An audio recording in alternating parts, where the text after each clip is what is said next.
right, we're live. Let's see. We can see how many people. 30 people are on the YouTube live stream. Hi, everyone. Um, we're also streaming on Facebook as well as LinkedIn.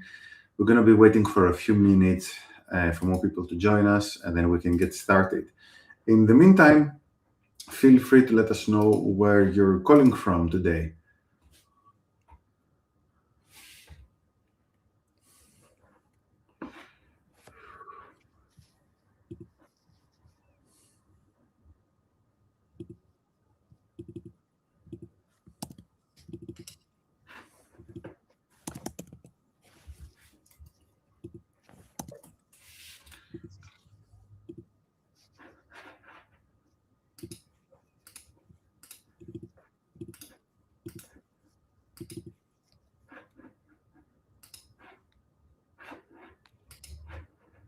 Okay, for anyone who just joined, we'll be waiting for a few minutes for more people to join. I think we can start in 2 minutes, 5 past 5, if that's okay. So, if you haven't, and if you haven't visited our website, feel free to go to our website to learn more about who we are and what we do. Today, Mia will be giving a very, very interesting presentation, touching upon a lot of aspects discussed in her latest book about AI and creativity. So, really, really looking forward to that presentation and discussion.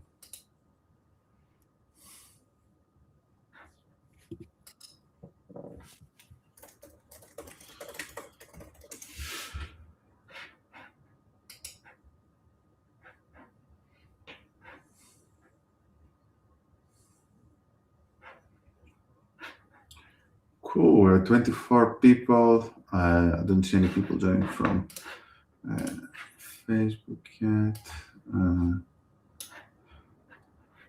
Let me also message our WhatsApp community. Oh.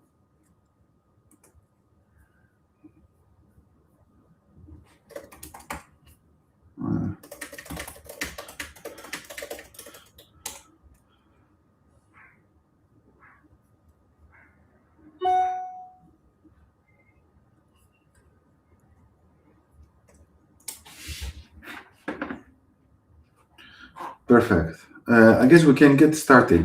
Mia, feel free to share your screen. Okay, yep. Hello, everybody, and I'm really looking forward to this session. Unfortunately, I cannot see you, but maybe if you want to put your comments in the group chat, we can always make it a bit interactive towards the end. So I'm going to share my screen, and then I hope the screen helps with some talking points. But I really prefer to make it interactive. But here we go.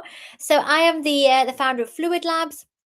And really, today I'm really excited to be sharing with you some of my insights from my book, which actually just got launched yesterday, Collaborating with Life, Reawakening Human Innovation in the Age of AI. I decided to call it innovation rather than creativity because my work is in innovation, but actually creativity is the prerequisite to innovation. You have to first be creative before you can innovate. So the two are very closely linked. And thank you for obviously Innovate UK, Bridge AI, Triscat Academy for inviting me on this session. A little bit about me. I design and execute startup innovation programs that aim to accelerate innovation for the well-being of people, planet, and profits. And some of the organizations I've worked with have been the Emirates Group, Dubai Tourism, Commercial Bank of Dubai, Dubai SME, because I spent a lot of time in Dubai, as well as the University of Art. And I have done hackathons for company organizations like the Department of Transport as well. So this is my book. As I said, it's out it was out yesterday. What I will be doing is I'll be talking through the concept of my book. If you want to use that QRL code, you can go to the Amazon link to purchase it. Anyone that is willing to purchase or wants to purchase and give a review, I'm more than happy to do a 1 hour, half an hour mentoring session or coaching session just to discuss the themes with you. Because I know that an hour is not enough and we probably need more time. But if you want to learn more about my book, there's a QRL code. And so what kind of started my journey into really writing this book is I had a creative wish when I was very young. So I was born in Iran, and when I was 3, my parents came to the UK. So English was not my first language. And I grew up in Yorkshire, and I was dyslexic. So I talk about all these things in my book.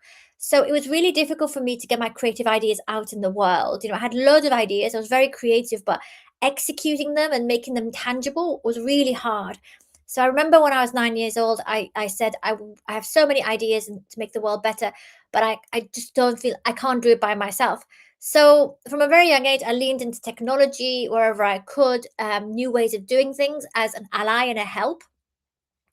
And when I first started researching this book, Collaborating with Life, I was very optimistic and hopeful about AI. I thought amazing AI can augment my creativity, can make things that I cannot do by myself much better, faster. And I was very optimistic. But as I researched, I sort of found that there needs to be a bit more balance because there's also risks to many things, including our creativity in the age of AI.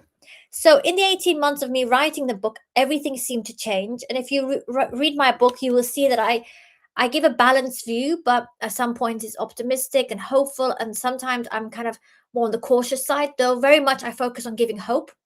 And as I researched AI tools, because I mean, the AI tools are continuously changing and they're as good as we are. But really, if you want to create products and services that are life centric, human centric, are really something that the world needs, we need to heal our relationship with life itself. We need to heal our relationship with ourselves, each other, and really reconnect with the creative fabric of life because creativity is within all of us. And we just need to reconnect with that. So, really, the book is about relationships and really connecting with the creative fabric of life more than it is about AI. Um, so in my book, I really didn't want to think of AI as something that was algorithms and silicone. I felt that way it creates a binary between us and it. And I really wanted to think about um, something that felt more relational, real, and really look at if I thought of AI not as algorithms and silicone, then something is a tool, but something more deeper. How would it affect my relationship with it as I wrote? So actually, I've named AI Lola after my rescue cat, and the reason for this is because I thought, well, many reasons, but Jeffrey Hinton gives a really great quote, and he's one of the godfathers of AI, where he says, the lion cub is very cute now, but you better watch out what happens when he grows up. And I thought about the idea of a cat. We all think a cat is a pet. It's cute, it's docile, but actually, what would happen if it was 20 times larger than us? Would it still be cute and something not to fear? And I think that's the question we need to be asking AI at this infancy stage. What happens when it super exceeds us? Will it still have that kind of cute, harmless quality? So in my book, I kind of thought about the kind of the AI character. I didn't want to humanize it. I thought it's important that it's non-human, but I wanted to give it something that was alive. So we worked on the idea that it's actually like a huge cat. So in my book, the illustrations show AI as this huge cat, and that basically currently we are on three paths within the age of AI. The current path, the people, it's if we continue going in the same way as we are, AI is going to accelerate the crises we currently face, and I'll talk about that. And we could have something that's very dystopic, authoritarian, and really kind of diminishes our creativity. Or nothing really changes. AI could be a fad. It could be, it could be just a lot of hype, and then we just continue with the status quo. But really, that's not great either. And actually, there's about I don't know how many trillions of dollars was invested in AI last year, but the chance of it staying the same and nothing changing is very unlikely given the investment that is already invested in AI. And we have another path, which is AI enables ecological and human flourishing. That actually AI could be our ally, our support in creating flourishing for both people and the planet. So we have three possible paths ahead of us. And what my book really focuses on is if we want AI to enable ecological and human flourishing, how do we as human beings, individuals, need to start that journey? So this, and I try to make my book light and easy to understand, and something that you didn't have to have a tech background. So I try to simplify a lot of the terminology, but I sort of thought about the six critical challenges of the age of AI. Many things a lot of people have been researching and thinking, and we have many critical challenges that we have, and we have to be kind of honest that these are really critical challenges. Is there's a disconnection from life. We're going very more into the virtual world. We're questioning truth. We don't know what to believe in. People that I researched during this book, some people actually said to me, I don't even need to have connection with nature because I can go into a virtual world. That's fine for me. We have environmental collapse. I mean, the amount of energy that AI consumes is ginormous. And I think every time you type thank you into ChatGPT, it's like throwing a bucket of water um, down the drain. So the energy consumption is huge. We've got the weaponization, techno-fascism. It can really increase authoritarianism. We have a real crisis of purpose, creating economic displacement. I mean, this is what a lot of people are talking about. As jobs are changing, what will become our purpose if we are focused to think in a certain way and really have certain skills? What's going to happen when we no longer have those? Those skills are no longer needed as they are now. Crisis of human creativity. I mean, this is another one that I think is very present. The more we create with AI, what does it mean to be human and creative? And this is something my book really touches on. And then widening inequality. So, or the gap between those who have access to AI, access to technology, and the ones that don't, and the way more divides the wealth is a big thing to consider. But again, my book says AI is not good or bad. It isn't creating these challenges. It's already amplifying the patterns that we already have. But I don't focus on utopia or dystopia or good or bad. I really focus on active participation. That's what my book is really about. I hear a lot of AI evangelists saying it's our savior, and every time you go to a tech conference, everyone's super excited about AI. And then you have another group of people who say, it's our doom. So um, and I believe, and what my book talks about, is that both positions share a fatal flaw: passivity. Both treat AI as something happening to us rather than with us. And really, what I try and focus on in my book is active participation, that we're all writing the future for our daily interactions. Unlike nature's seasons, every subtle shift, everything we do has soft power and accumulates. So, really, every interaction, every time we show up in this collaboration, there's real meaning. And I hope that I um, inspire the reader to really think about actually everything I do, every small thing is impacting this future we want to create together. And so my book rests on four pillars, which is, if we want a regenerative future, and we talk about regenerative businesses, we really have to focus on having four attributes. Awareness. We need to be aware of what's happening, the sovereignty issues of AI, trust, the crises that I mentioned. We need to be, as citizens, really aware. We need to have agency. We need to feel, yes, I have agency, but I'm going to act. And then action. We need to have action. We need to do something, whether we're entrepreneurs or innovators or citizens. We need to participate in the dialogue and really steer it in the direction we want. And all this is really, we need the foundation of hope. Hope is the thing that grounds everything, keeps us going. And in my book, I give examples of different entrepreneurs and innovators who have these attributes. But I say that, we need the pillars of hope, awareness, agency, and action. And if we want a regenerative future in the age of AI, we need to continuously grow these qualities. And so, how to do it? And the 18 months that I researched, and prior to this, I was doing a lot of work around how do successful innovators think, and what are their qualities and mindsets, and what are they cultivating? And I sort of like looked at it like the ones that are most needed in this new kind of paradigm shift with AI. And I kind of identified five qualities. And my book part two is all about innovation begins as an inner journey. That really we are the catalysts of change. And if we want to train AI to be a force for good, all of us, I know there's governments and big tech, but we all have power. We all have soft power. We need to train AI systems with wisdom and love for life. And that means the way we interact, what we build with it, how we show up, the policies that we support. And this really, the journey starts with awakening our potential. My first principle around innovation begins with in a journey is awakening our potential, seeing that we have a lot of potential, we have a lot of power to change things, even though we may not feel it. We need to honor our essence, which is honor our creativity.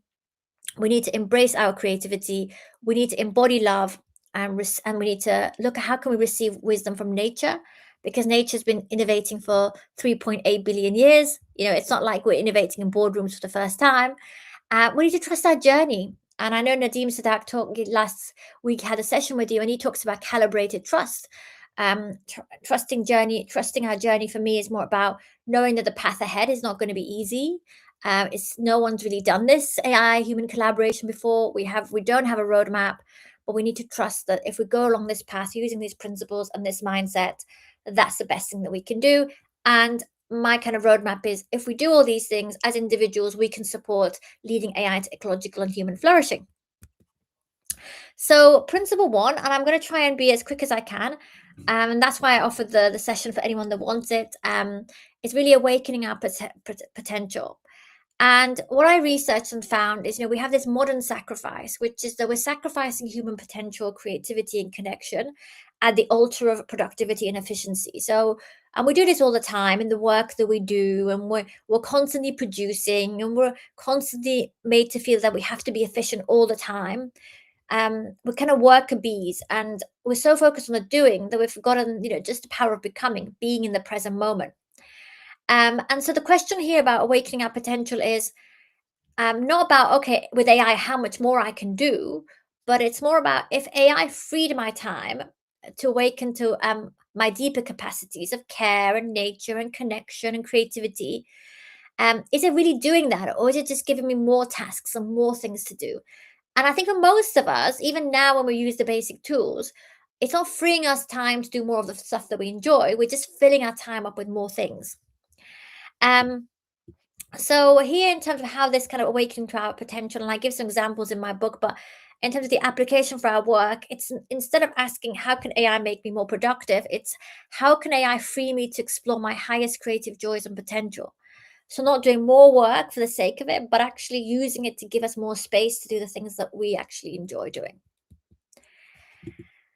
Honoring our essence. So I think the reality is, and I've spoken to many people in the tech space about this. Is AI is going to transform jobs. There's many jobs that people were doing that just are not going to be as needed anymore.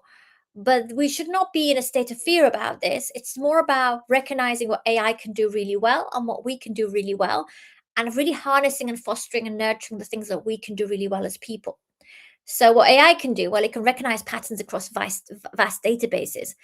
The key point of this is it recognizes data sets that we give it. So, it really is only as smart as we are. And it analyzes trends from mathematical precision. It generates novel combinations from existing elements, existing data. So it doesn't really come up with its own data sets. And what we can do, well, we know what these patterns mean. We carry heritage, culture, history. We feel the weight of the lived experience. For an artist, what they create and is really based on the experience that they have. And I think when we think of ourselves as creatives, it's more like how we bring our lived experience into what we do. For me, for example, my book, I always say, well, AI could have written my book for me. But what I really tried to do is go through it and bring my own personal stories, my experience of growing up, people that I met, feelings that I had, insights that I had. I brought it throughout it because that's kind of what's needed. Otherwise, AI can write a great novel, but it cannot create from the lived experience. And so, what does this mean? Honoring our essence from work? Well, it's like we don't. I believe we should not be flattening ourselves to match what the machines do. It's not flattening our creativity; it's bringing in more out. And how this happens in practice is, exploring what makes us unique, our unique perspective, our like lived experiences, the wisdom we have from our cultural backgrounds. Making sure we embed in this in the work that we're doing. And often it's a lot of self-reflection and getting to know ourselves better. But when we create from this place, AI becomes an ally. And in my book, I have a set of exercises around this for each of these principles, and I give examples of just reflecting on books where the protagonist has really kind of cultivated their creativity through connecting with their heritage, and many other ways that we can all do this because we all have unique perspectives that we can bring into the table. Embracing our creativity, and I talk about creativity as a state of being. I give my own examples of how I kind of came up to this realization. But creativity isn't something we produce, it's what we are. Nature is constantly creating, the universe is constantly creating, we are part of the universe. And so it's really imagining that just by being, we are creating. And this is a very different type of creative process than having a creative output. So AI strengths are that it has that systematic analysis, it's a linear process, pattern recognition, optimization. But human creativity is about thinking in spirals. And if we think about it, creativity, innovation is not linear. You can't project plan innovation, you can't project plan creativity.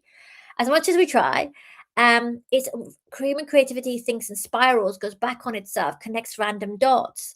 And this is what we need to do as creators more than ever. We need to think in spirals. And if we think about how nature creates, nature is constantly creating in spirals. Everything is a spiral, nothing is linear. So in terms of how this comes in our work, well, we can use AI for linear systematic tasks that require consistency. And it's great to kind of hand that over to AI and let us think more in spirals. And we need to save our human creativity for unexpected connections, playful experiments. And in my book, I give examples of how some of the greatest innovations that we have seen have happened through playful experimentation. Again, you cannot systemize this. And we need to let AI be our co-pilot while we explore the edges, the unknown, and delightful unpredictabilities. It's not one or the other, especially in this kind of tool stage. It's about how do we embrace this kind of collaborative partner and let ourselves be more on the edges and the unknowns and the unpredictability of life. And deepening our presence. And the antidote of AI creativity, I believe, is human presence. Presence is when you have things randomly come to you, or you connect the dots, or you see things that are unexpected, or you sit there and you have a conversation and something happens from that. Most of the work that I have done, and the people that I have worked with, I have just randomly met them. I was somewhere and we had a conversation and we got on. So a lot of times, if we go to thinking very linear, we miss those unexpected serendipitous moments that happen when we're in the present. So AI possesses millions of data in seconds, but AI cannot be present in the moment, read between the lines, sense what's unknown, and know when to pivot. And this is really our human superpower. So a way that we can really do this, just be more mindful and conscious of what are we trying to create, rather than I need to do this and this and this. So certain questions we can ask ourselves to deepen our presence when we're engaged in work is really, what am I trying to create? Am I doing this because it has meaning to me, or is this something someone told me to do? What is the feeling that I'm trying to evoke? I always use the example that people remember how you made them feel rather than what you said. So thinking about when you were present, how am I making the other person feel? If I'm giving a pitch or I'm presenting or I'm at work, what the feeling am I trying to evoke? And how can I serve this moment better? I say, how can we serve life better? But how can I be of better service? And in my book, I talk a lot about the service mentality of like wanting to serve life, others, and really coming at innovation from that angle.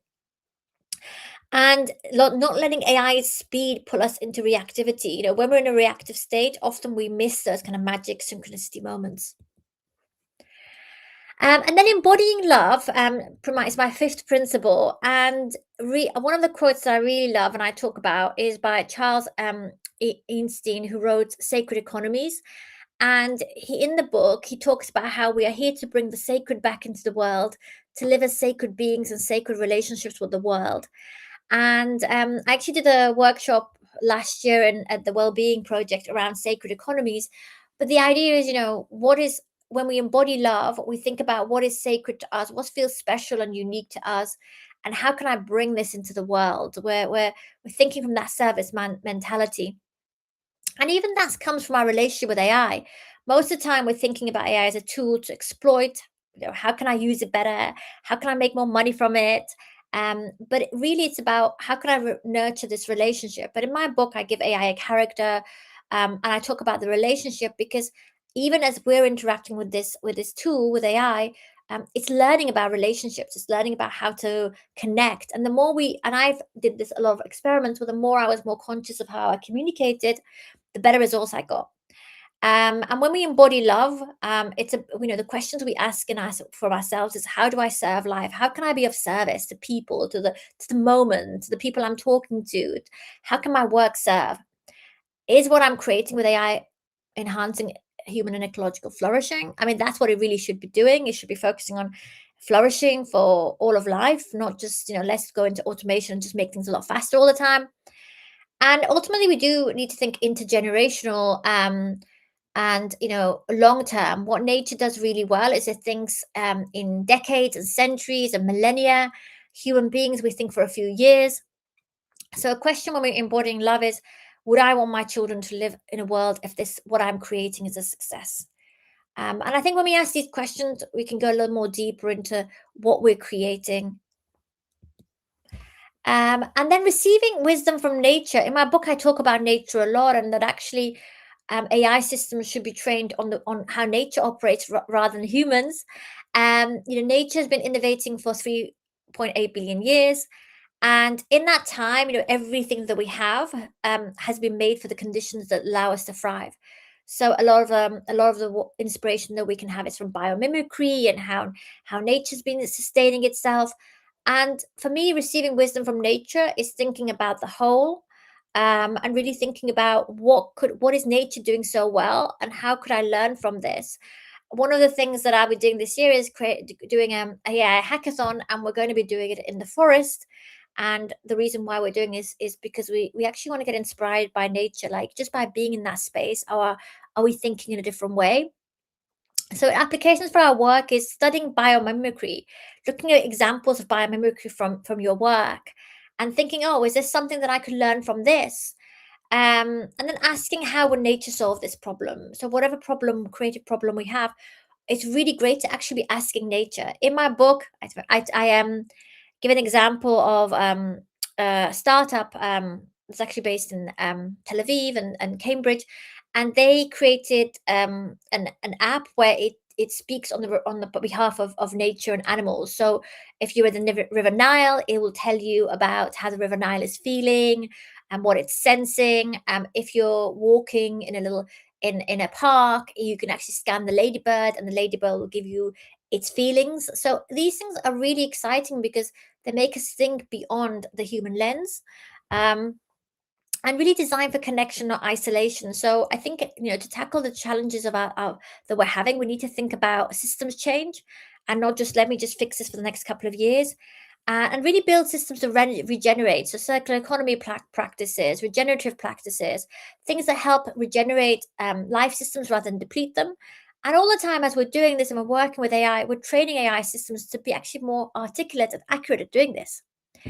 And my ending is, we just have to remember we're not separate from nature. We're not here to fix nature or make nature better or save nature. We're actually part of nature. So whatever creative innovation that nature has, we have it as well. And then trusting the journey. And it's very difficult in today's future. And every time I have a talk or a session, or I talk to people about the future, it's very pessimistic. And of course, there's so much going on, so I totally understand. And so it's very difficult to see a better future. It's like if we see if suddenly the day is warm, we're worried about climate change. You turn on the news and there's all this kind of concern. And so it's very easy to feel like, well, what can I do as me as an individual? How can I impact? And I think it's important that we trust that journey, that if we believe in these principles, that believe we're serving and we're really trying to use AI for good, and we have to trust in our process. Um, and in my book, I talk a lot about life-centric innovation in the age of AI. And life-centric is a little bit more, rather than focusing on the human needs of all life. And this really does require faith in an unseen future, because we haven't actually seen this in practice before. And what this kind of trust requires is really like believing in our dreams before even seeing it, following the path where this leads. And I give examples of this in my book.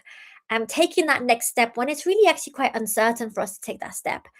And applications to our work is really trusting our intuition as much as data. Sometimes, our intuition, especially in modern society, is something that we've been told, oh, it's not right, just focus on the data. But we need to focus on that gut feeling, that intuition, that feeling that we have as much as the data, and actually go with both. Begin, just start, take that leap, even when we don't have the answers, to start that journey.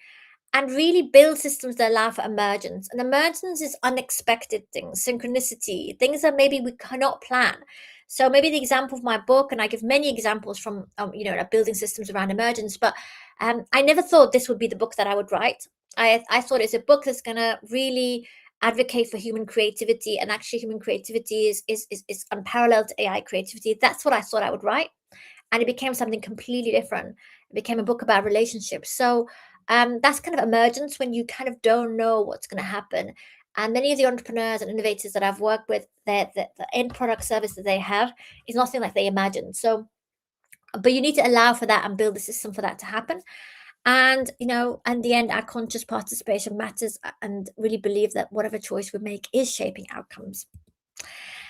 Okay, so that's my 4 principles. I'm going very quick. And then hopefully if I finish this on time in the next 10 minutes, maybe we can do some questions. And in my book, I really focus on the part 2 on the AI evolutions.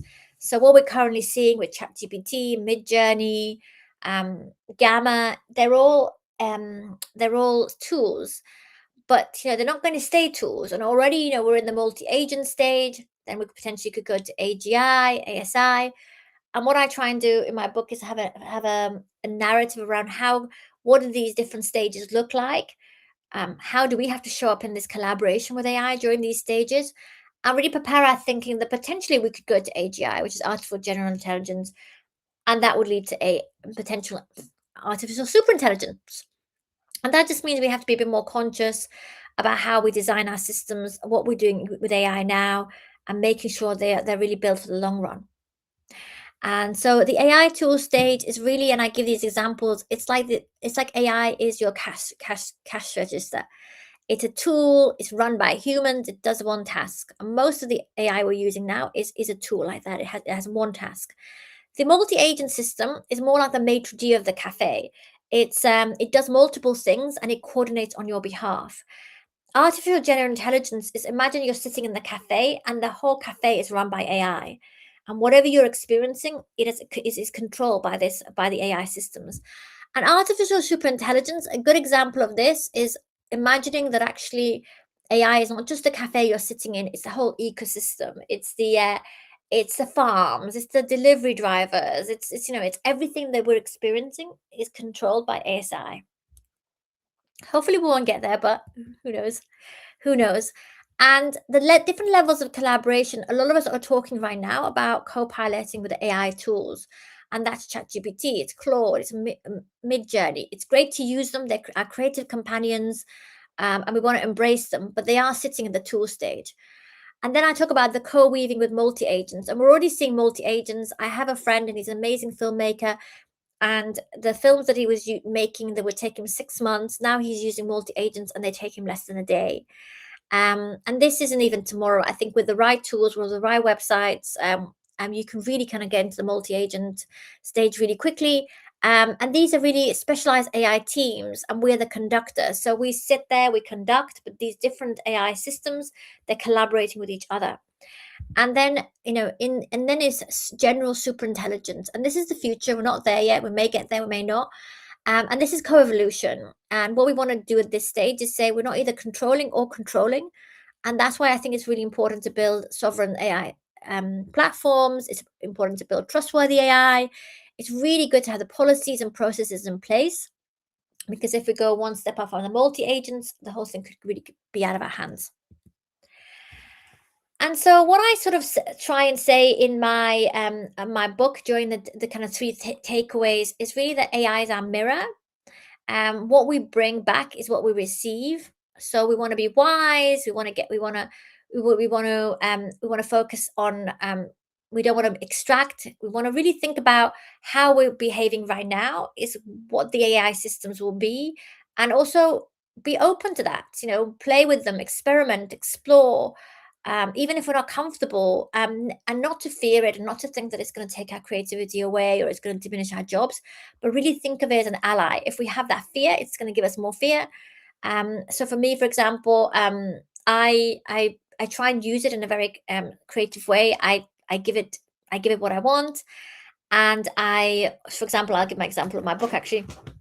I tried to think a lot about using it as more of a collaborative tool. I asked it questions. I got it to critique me.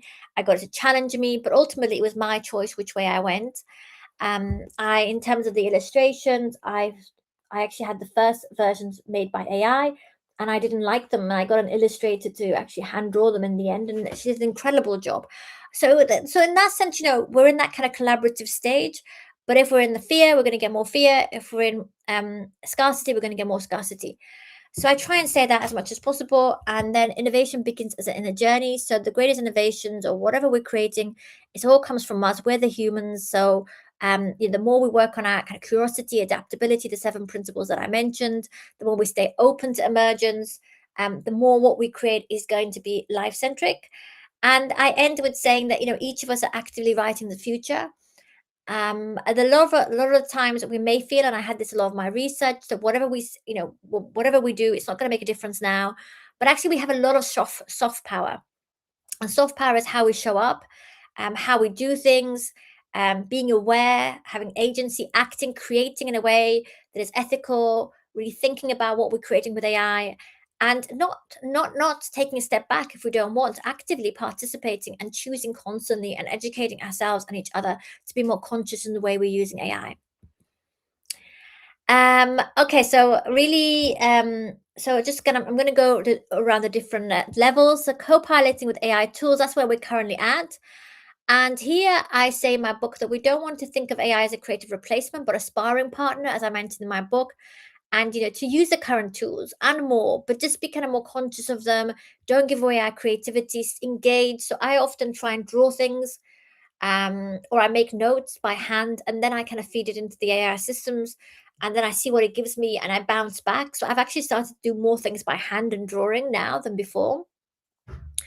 And here it's our role is essential, but the more we use it as a sparring partner, the more it augments us. And practical applications is really, for focusing on strategy and creativity, really build honing in our strategic thinking, our creative thinking more than ever, and getting inspiration from outside of what we're doing. So for me, just going to a gallery, you might get inspired by a piece of art, or talking to an architect, or going for a nature walk. Not all of our kind of creative thinking will happen within our industry. Sometimes I kind of find it nice in the programs that I run to have someone that's very radically different in the room.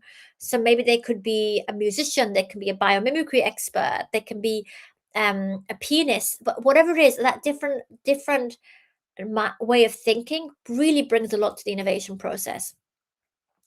And then bringing the 7 principles to our creative process, everything from awakening to our potential, to receiving wisdom from nature, just embodying this process throughout, so we're fully alive in that moment.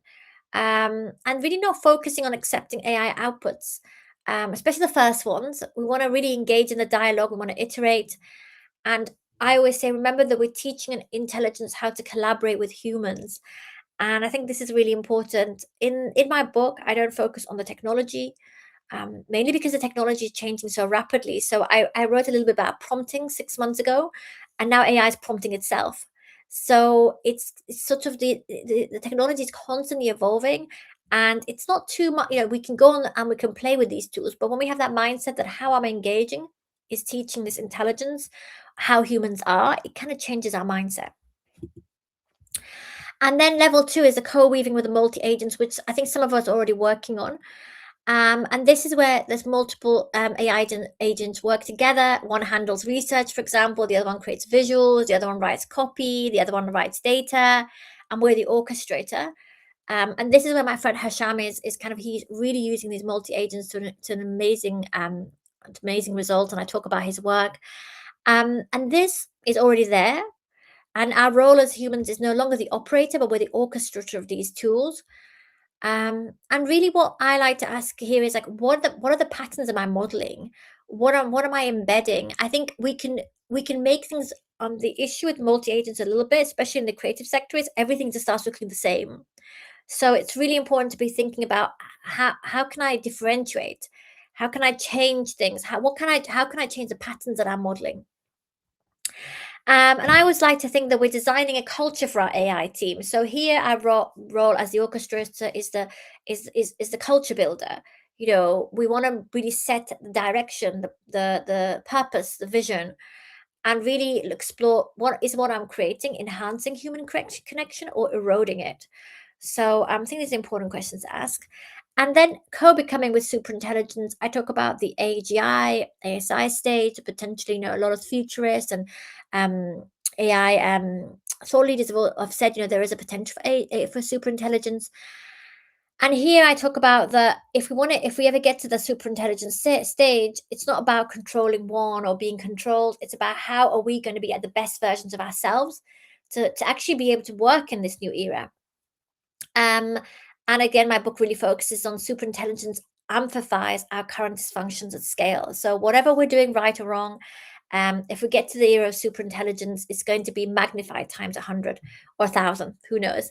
And being in preparation, I was at the AI for Good Summit in Geneva last year, and there was a lot of conversation about preparing for this and preparing for this partnership. And that comes from policies, guardrails, the way we conduct ourselves, and really just thinking there is a possibility for this. Let's prepare and build the right frameworks. And what we need to do now, practice these principles with today's simple AI tools. As I was writing my book, I used Braided Tumbleweed, which is a tool made by Washington University, and it's about relational intelligence and just practicing working with these tools and seeing kind of how does it respond to you differently, and thinking about how we're communicating with the current tools. What are we feeding it? Are we using it wisely? Are we using it just to kind of amplify more rather than actually quality? Um, so it's helping us build this muscle memory for conscious collaboration. As I said, create governance based on life affirmation, not just profit. We don't want to let the policymakers and the big tech to kind of just take the lead and really focus on profit. We want to look at how can we use AI for life affirmation. And in my book, I talk about how Buckminster Fuller in the 1950s, and he was a futurist, he said the technology is there to create abundance for all, except that the people in power don't want everyone to have everything. So I think when we think about AI could be this thing that gives abundance to life and not just profit for a few, how do we participate in that conversation and make sure it's coursed in the right way? And include diverse voices, especially indigenous wisdoms and ecological perspectives. One of the things that's currently happening is a lot of AI is homogenous. It's very male, very white, very Silicon Valley focused. It's very human centric. But we need to make sure that different voices are also heard.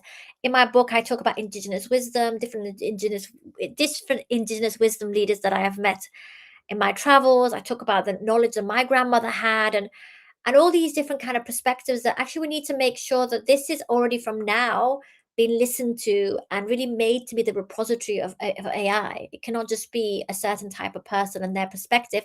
AI is the data we feed it currently. We need to make sure we're giving it the right data sets that is very heterogeneous, focused on indigenous wisdom, focused on ecological perspectives.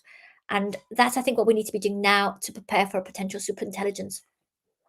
And remembering that the quality of consciousness is awareness we embed, now shapes what emerges later. So again, back to my takeaways. AI is a mirror. Innovation begins as a journey, and each of us is actively writing the future we wish to live in. So this is my book. If you would like to click the link, as this week is the launch week, and the reviews and is really important. If anyone buys and does a review, I'm really happy to further discuss any of the themes with you.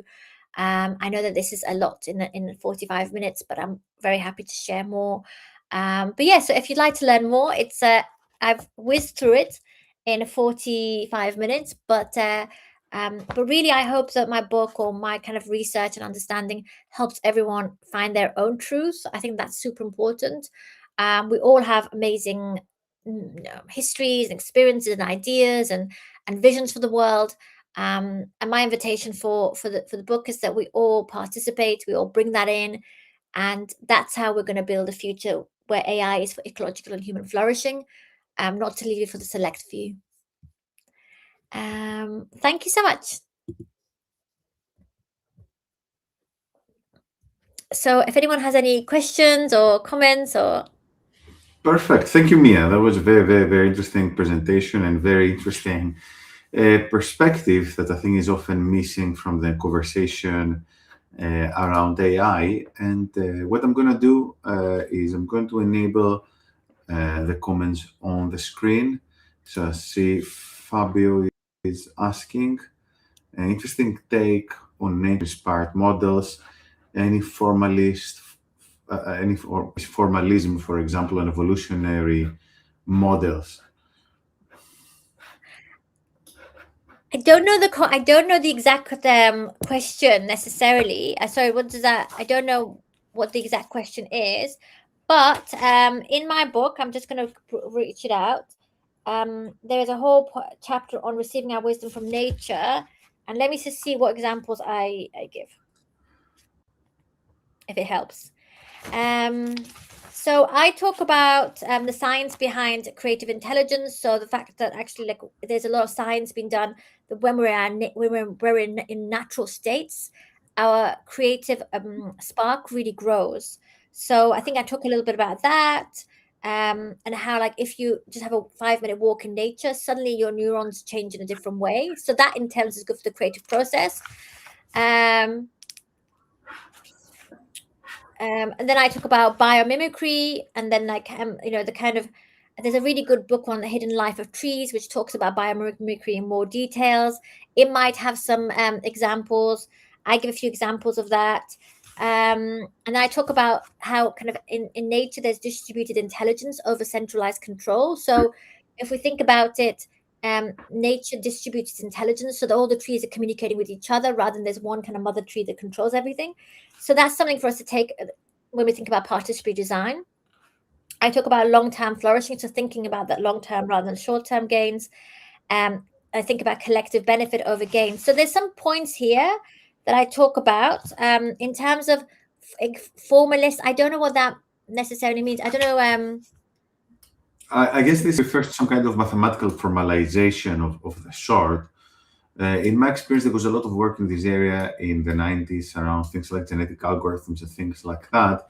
But maybe not, there's no, at least to my knowledge, there's no kind of formalization to the extent that you find in logical calculus, let's say. It's all really, a bit experimental, and even when math is involved, there's some freedoms which are, sometimes taken to mimic certain biological processes, which is not necessarily a bad thing, it's just the way things are. I mean, it'd be very interesting to have some research done around, biomimicry and how it connects to, like, building AI systems, if that's the example. I don't know if there's any, to be honest. But I mean, that's good research to do. I have not found any. So Yeah, there was a lot of work in this area in the 90s. It's not as much in fashion anymore because it's more now about large language models. But yeah, it's something I had personally been involved in the past, essentially mimicking nature to come up with intelligent algorithms. These things come and go. I think nature has definitely a lot to, provide in this context. And even large language models, to some extent, they're inspired by our cognitive systems, not nature as nature, but still. So I think the conversation in certain ways is very much alive, even when you're talking about really technical aspects. yeah. And then the next question is, do you recommend any multi-agent tools? I mean, there's so many out there, and it really depends on what Yeah. you're trying to create. So it's just, I mean, there's many. There's, like, I think that there's thousands of websites. I think sometimes I was participating in a hackathon where people made their kind of created their own, which was really interesting. It depends on what you want. I think you just have to look at it, but there's a lot. I think there's one that I use, which was, I'm trying to find it. Box, I think, or something. But the issue also a little bit, if you when you take it to the corporate setting, and I've done some hackathons when we tried to use multi-agents, they don't fit the framework of the organization. So Copilot, but there's not so much you can do with it. So I think it's just based on what you want to research it. What would you say? So this is. Yeah, I think these things are constantly changing. A lot of people have been recommending Manos, but I didn't get, really to work with it, and it's actually on my to-do list. We do have a lot of experience with Zapier, which is not an agents tool per se, but they added agents recently. So because you could kind of like do similar things anyway, so it was a natural evolution of the project to do this kind of thing. And I had success with a tool called N8N, like the number 8. But we haven't worked much with it. Yeah. So I mean, I would just say, yeah, it just depends on, yeah, and as Sally said, that it's always constantly changing, and that's why I haven't focused on the technology, because where we were last year is not where we are today. So it's really difficult to, you know. But I would just say just play around with it and see. Um, Nem megyek fel. Miért? okay, is there anything else? Any other questions or? I, th- I think there are no more questions. Apparently people Sally, are you're chatting on. sounding, yeah, from you, yeah. Fabio is saying that everyone is chatting in his LinkedIn, but I don't think we can see those comments for some reason. I'm not sure if it's a LinkedIn specific issue or something else. But in any case, yeah, I'd like to thank you very much for the interesting presentation. The live stream will also be available. We'll follow up with the live stream as well as the link to the book to all those who signed up for this presentation. Yeah, thank you very much, and we hope to see you guys soon in some other of our events, either in person or online. Thank you, Mia. Thank you so much. Take care. Thank you. Bye.